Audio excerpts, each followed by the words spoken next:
But the point I'm getting at, though, is that so much of that propaganda that's been so effective at policing the American public on these issues, it's blowing up.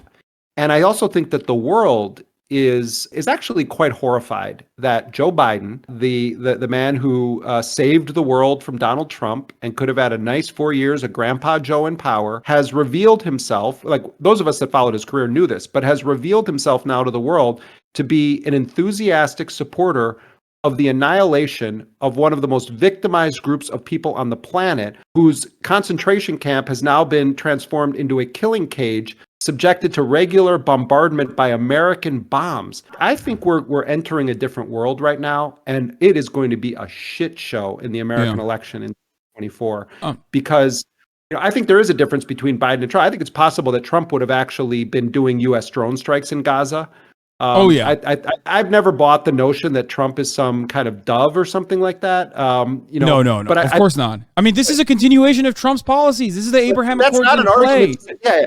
But this is, I'm not making an argument. Ergo, therefore, we should vote for, Grandpa Joe. What I'm saying is when they start shaming everybody, the Democrats, and they start saying, oh, you're going to give us Trump. The answer to them is you did this. You did this. You did it by having Biden run again when he is a half brain dead potato.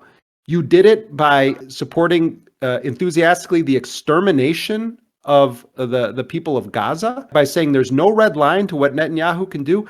They did this to themselves. And so I don't know what the answer is on 2024, but I know this. If Donald Trump becomes president, it's Joe Biden's fault. It's absolutely. The Democratic Party's fault. Absolutely. There's none of this shaming people because they vote for Cornel West or Jill Stein. You gave them nothing to vote for when you conducted yourself in this manner. And you ran this guy again. And you did the things you did in office. My question for anybody who is going to start vote shaming people, I want to see the receipts. I want to see how every single day you were calling the White House, telling Biden to stop supporting this genocidal slaughter in Gaza. I want to see your receipts. I want to see that you just spent endless hours doing everything you could to stop this stuff. I want to see the receipts that showed that you said Biden shouldn't run again because nobody actually wants him to run again. If you can't produce those receipts, I don't want to even talk to you about the 2024 election. But if you're just some nitwit who every 4 years wants to vote shame people because they have an actual conscience, get out of here.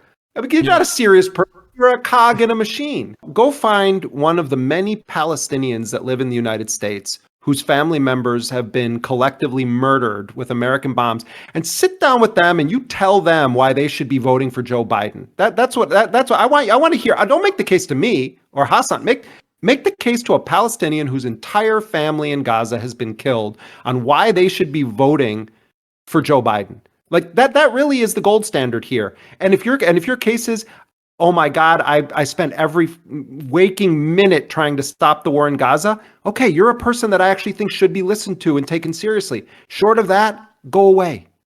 You go make your vote and let everyone else vote their conscience.